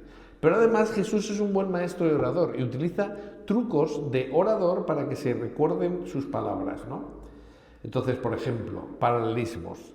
Vosotros habéis oído decir, pero yo os digo, eso repetido 7 u 8 veces, te acuerdas. Expresiones chocantes. Todo el mundo se acuerda del camello que pasa por el ojo de una aguja, porque es una expresión muy chocante. O narraciones visuales. Salió el sembrador a sembrar y te imaginas al sembrador tirando la semilla. O sea, los textos, las palabras que utilizaba Jesús eran de un buen maestro, de una persona que hacía para que la gente se acordara de los datos. Y expresiones rimadas, que nosotros en las traducciones las hemos perdido. Pero ¿de qué nos acordamos nosotros al oírlo una sola vez? De los chistes. Y cuanto más bestias, nos acordamos más. Porque, claro, nos chocan mucho más. De los refranes, que son expresiones rimadas, exactamente, ¿no? O sea, las cosas, a caballo regalado la miel es el bocado. Estas cosas que son... Bueno, pues eso, si tú quieres, tú dices un refrán y la gente se acuerda. Ahora la gente joven no, porque como no está en internet no lo saben. Pero verdaderamente eso, en la cultura en la que ocurre, pues era perfectamente aceptable y era una forma de cerrar para que no hubiera manipulaciones. Pero además lo más sorprendente es que lo más antiguo del Evangelio, porque lo cita el propio San Pablo nos dice, yo he recibido esta tradición, y te dice lo que es el querigma. ¿Qué es casualmente? El querigma sería lo que teóricamente tendría que haber sido mitificado, porque ahí dice que Jesús vivió, murió, resucitó, todo eso tendría que haber pasado siglos para que se terminara diciendo eso. Y lo dice San Pablo en el año 60, es decir, 10 años, 20 años después de la muerte de Cristo. Es decir, la auténtica buena nueva era un resumen que era lo que se predicaba, y lo que se predicaba era Jesús muerto y resucitado. Esas fórmulas querigmáticas, querigma sería pregón, sería el pregón. Entonces, ese es el eco de la primerísima predicación oral de los cristianos. Antes de que estuvieran escritos los evangelios, el querigma era lo que se predicaba, lo que predicaban los apóstoles a los judíos, ¿no? Los Logia Christi probablemente es una colección de dichos y hechos de Jesús que tendríamos que explicar mucho más. En cualquiera de los casos, la tradición oral se está rehabilitando hoy en día, después de la crisis que tuvo en los años 30, precisamente por intereses. Hoy día hay algunos autores, incluso norteamericanos, que dicen la raíz judía del árbol cristiano ha hecho que la tradición evangélica ligada al rabino Jesús de Nazaret, Jesús no era rabino, ofrezca firmes garantías de exactitud y fidelidad histórica respecto a las palabras de Jesús y a los testimonios sobre su persona. Es decir, cada vez más se está reivindicando esto, porque es que además la divinidad de Cristo, por ejemplo, que tendría que ser una mitificación, lo que hemos dicho, un hombre convertido en Dios, pues no es un añadido posterior a la predicación evangélica. Tenemos el dato más discutido por los racionalistas, que Jesús fuera considerado Dios en los primeros siglos y que el Código de Da Vinci recogía como diciendo que se había creado en el año 325, es totalmente falso. Antes del Concilio de Nicea, que es el del 325, los padres de la Iglesia hablan de Jesús como Dios. No os voy a decir todas las citas, pero todas estas son citas donde se habla de Jesús Dios en el Nuevo Testamento, desde San Mateo hasta el Apocalipsis. Otros padres, San Justino, San Ireneo, San Clemente de Alejandría, San Hipólito, Tertuliano, todos estos que son del siglo I y II, hablan antes del Concilio de Nicea de que Jesús es Dios. Incluso cuando se discutió, y que eso dio lugar al Concilio de Nicea, si Jesús era un Dios menor, porque nadie discutía que Jesús fuera Dios, pero hubo un tal Arrio, que dio lugar al arrianismo, que consideraba que Jesús era menor al Padre porque había sido creado por el Padre. De ese concilio, el Concilio de Nicea, se determina una cosa que nosotros decimos en misa: engendrado, no creado, de la misma naturaleza del Padre. Que ojo, que mucha gente dice que el Padre, y no es lo mismo, es una herejía eso, porque ser de la misma naturaleza que el Padre, es decir, es un Dios como el Dios. No, dice la misma naturaleza del Padre, es decir, el mismo Dios, no es un Dios como Dios Padre, es el mismo Dios. Engendrado, no creado. En fin, todas estas cosas que ahora no se les da ninguna importancia, pero es que es fundamental saber en qué cree un cristiano para ser cristiano. Y bueno, da igual, porque los niños, en fin, podría contar anécdotas, pero no quiero hacerlo. Pero es que además el Código de Da Vinci dice que fue impuesto por el emperador el carácter divino de Jesús. ¿Saben cuántos votos obtuvo en el Concilio de Nicea? Arrio, 2 votos, 2, de más de 300. Es decir, había una absoluta unanimidad a favor de que Jesús era Dios y que era igual al Padre. Pero es que, claro, había textos del Evangelio clarísimamente de los padres, no había ninguna discusión. Última pregunta. ¿Se escribieron suficientemente pronto? Y esto es tumbativo. Si no nos creemos la historicidad de los evangelios como fuente de la historicidad de Jesús, no tendríamos que creer nada de nuestra cultura, nada. Vamos a ver algunos datos. A ver, papiros que se han encontrado, esto solamente voy a citar algunos, papiros que se han encontrado de los evangelios. Pues hay uno que está datado en el año 125, que es el papiro Railans griego, que se encontró en 1935, que fue descubierto en las arenas del Medio Egipto, y son 114 letras griegas del Evangelio de Juan, que es precisamente el último que se escribió. O sea que si esto es el año 125, pues este es un texto que es 35 años después del original de San Juan.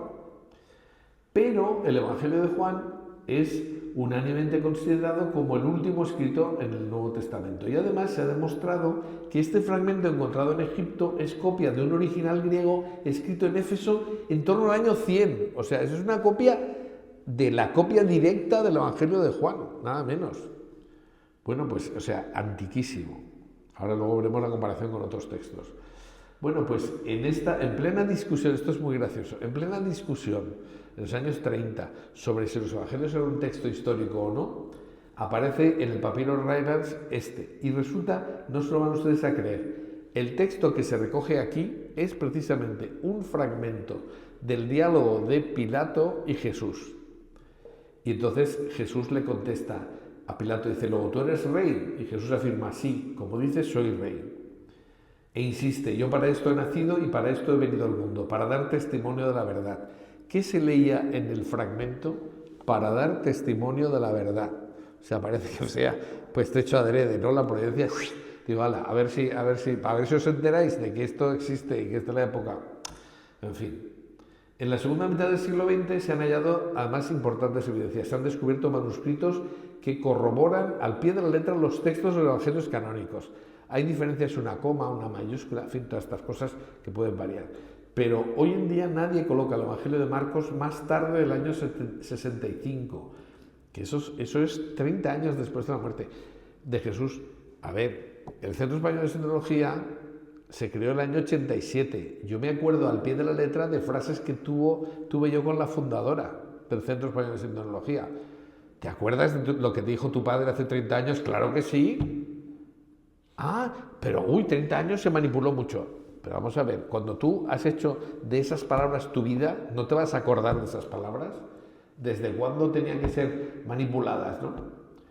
Entonces, ya digo, el Evangelio de Marcos, año 65, el de Mateo y Lucas, 70, 80, y el de Juan, como muy tarde, el año 90. Entonces, dentro de esos, hay unos que son sorprendentes.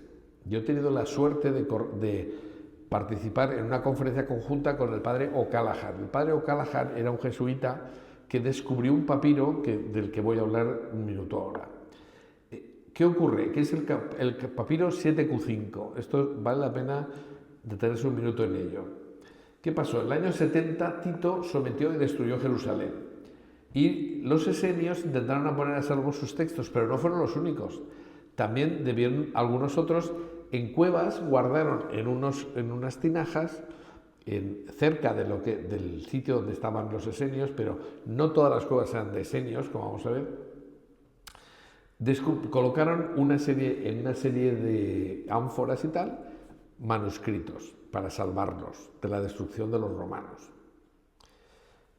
Evidentemente, casi todas las cuevas los textos estaban en hebreo, pero la cueva 7, todos los textos están en griego. Llamativo. Bueno, pues el padre O'Callaghan, que vemos aquí, pues revolucionó el estudio del Nuevo Testamento y originó una discusión enorme, porque había gente que le fundía la tesis doctoral. Es que lo que usted dice no lo voy a aceptar yo nunca en mi vida, nos contó. Dice, a mí me descalificaban en persona, pero no lo que yo decía. ¿Y qué es lo que encontró él? Pues un fragmento de un color castaño claro, casi gris, escrito por una sola cara con tinta negra. Tiene 3,9 centímetros de alto por 2,7, o sea, una birria. Y en la parte inferior tiene una anchura de 1,7 centímetros, nada. En la primera línea tiene una letra, en la segunda 4 letras, en la tercera 6, en la cuarta 4 y en la quinta 4. Total 20 letras en griego. Y este manuscrito, este trocito, este fragmento nos puede servir en algo, pues nos sirve muchísimo, porque resulta que tú, aunque tengas unas pocas letras, nos dijo el padre O'Callaghan en persona, nos dijo, los copistas cobraban por el número de letras que escribían cada línea. Y entonces hacían el mismo número de letras por línea. Entonces sabemos exactamente la anchura que tenían los renglones. Entonces tú coges 20 letras en 5 líneas y tienes que tener un texto de 5 líneas que coincida. No sé si me explico. Entonces, claro, no es que sean 20 letras, es que esas 20 letras tienen que encajar en un texto de 5 líneas. Bueno, pues O'Callaghan, que nos dijo que fue muy gracioso porque dice, no, yo tenía la costumbre en aquella época de hacer crucigramas en griego koiné, o sea, es decir, el tío sabía griego por encima de las cejas, vamos. Y entonces dice que el que descubrió, o sea, al leerlo en griego, esas letras, dijo, esto encaja en un texto de Marcos. Y el texto era, pues no habían entendido lo de los panes y sus corazones estaban embotados. Acabada la travesía, tomaron tierra en Jerusalén y atracaron. Al desembarcar, es decir, está hablando de un momento y con relación a un milagro que había hecho Jesús. Este manuscrito, el 7Q5, es anterior a la destrucción de Jerusalén, por tanto es del año 65. Y está hablando de un texto que encaja totalmente con el actual Evangelio de San Marcos. La vasija decía procedente de Roma, según la tradición y según lo que dice una carta de San Pedro. Con él estaba en Roma San Marcos, al que llamaba Juan Marcos, ¿no? Y dice, os saluda mi hijo Marcos, está en Roma. San Marcos era el traductor e intérprete de San Pedro, y por tanto este texto de San Marcos, tendría que haber sido escrito cuando, antes de la muerte de Pedro, que sería el año 60, por tanto unos años antes, lo habría escrito Marcos. Y había tiempo de que ese texto hubiera llegado hasta Israel, que son unos años, y luego haberse metido en las tinajas. O sea, estamos hablando de un texto que será la copia o una referencia a un texto de San Marcos escrito pocos años después y en vida de San Pedro. Es una cosa absolutamente impactante, ¿no? Marcos, según la tradición, era el discípulo de San Pedro y recogió su predicación en Roma. Bueno, pues aquí hay una serie de textos que no voy a leer, de verdaderos estudiosos profundos de los evangelios, que dicen que están cada vez más seguros de que esos textos son originales.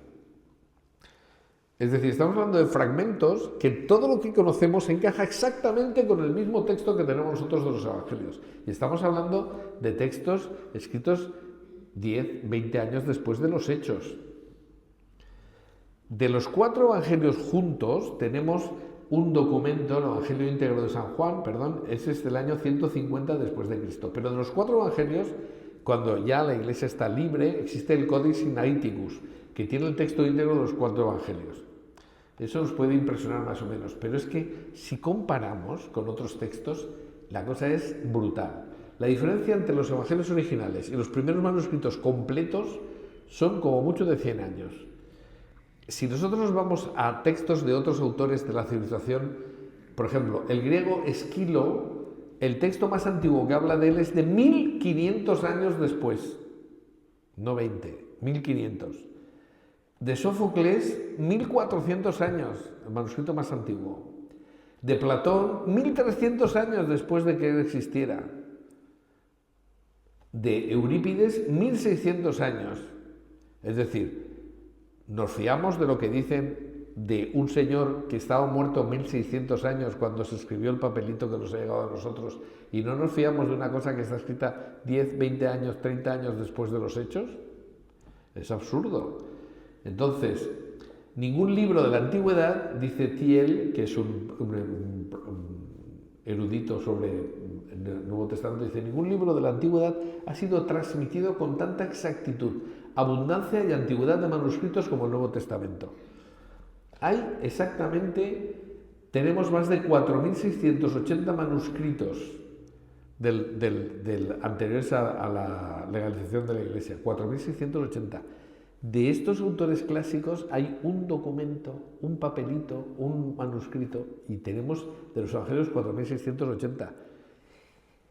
Y entre ellos 70 papiros que son anteriores incluso a la aparición de los libros. O sea, es absolutamente impresionante. Me parece que hay, no sé si lo he puesto aquí, pero 16.000 versiones exactas del Nuevo Testamento. Es una biblioteca enorme de manuscritos. ¿Nos tenemos que fiar de los evangelios? Oiga, si no nos fiamos de los evangelios es que no nos tenemos que fiar de nada, ¿no? Entonces, hoy en día nadie discute realmente la existencia de Jesús. Lo más racional es pensar que los evangelios son una fuente fiable, la mejor fuente de información sobre el Jesús histórico. Pero para conocer, y esto es mi término, ahí acabo aquí yo, de todas maneras, Para conocer a Jesús está bien decir los evangelios son la mejor fuente que existe. Pero yo les diría algo más, ya que estamos en una iglesia. Para conocer a Jesús hay que tratarle en persona, porque tenemos la suerte que le podemos tratar en persona. Y para eso no se necesita ser especialista de nada. De manera que ánimo y adelante. Pues muchas gracias.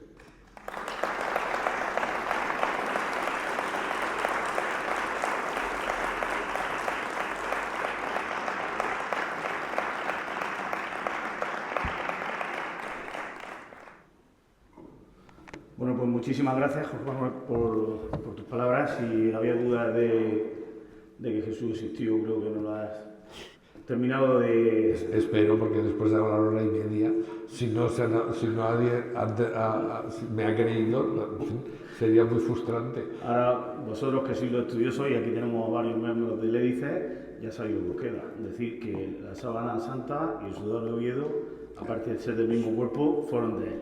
Claro. Y ya de paso, cuando terminéis, os ponéis a ver si encontráis algo de la Verónica. Eso es más difícil. Pero... Bueno, pues nosotros, para un pequeño detalle, no sabíamos exactamente lo que podíamos darte, pues hemos encontrado un sello antiguo, un sello de Italia, donde aparece la sábana santa. Entonces, pues nada, agradecértelo, la charla que nos ha dado, espero que la hayáis disfrutado. La semana que viene tenemos la de Alfonso y ya pues seguiremos. Muchísimas gracias a todos. Bueno, pues nada. Da la vuelta y ponte aquí. A ver, espérate que vamos a ir por ahí. A ver que no me caiga yo, porque eso solo faltaría. Hombre, qué bonito, sí, sí. Este es un sello que conocía, pero no lo había visto así en persona nunca, o sea que es muy agradecido. Muchísimas gracias. Estupendo. Y no sé si don Felipe quiere decir algo para terminar. Claro, estamos en tu casa. Le acaban de pasar el embolado.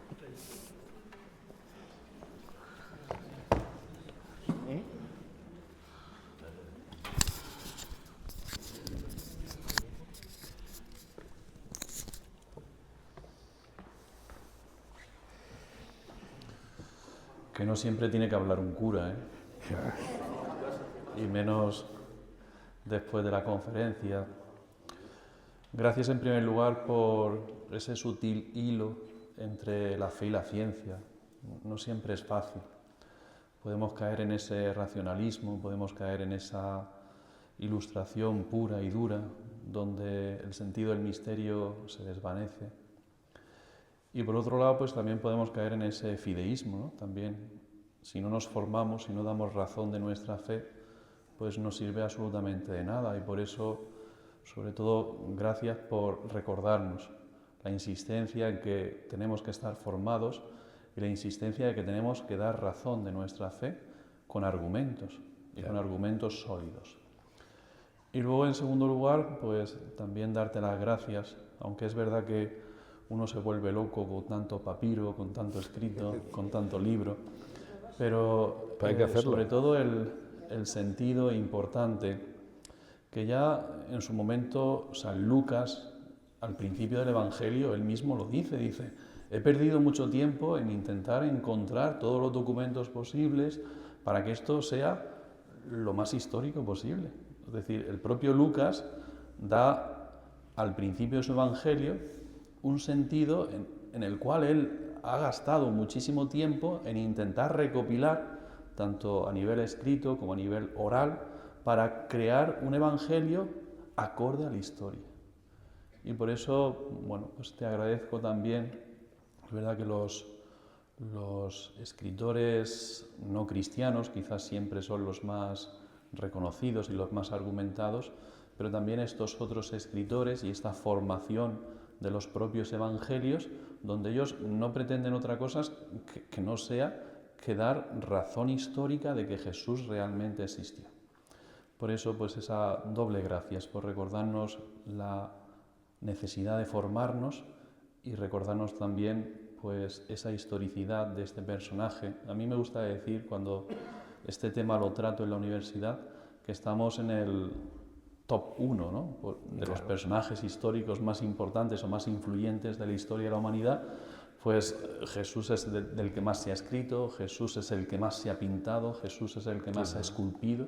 O sea, no estamos ante un personaje cualquiera, estamos ante el personaje que más ha influido en la historia de la humanidad.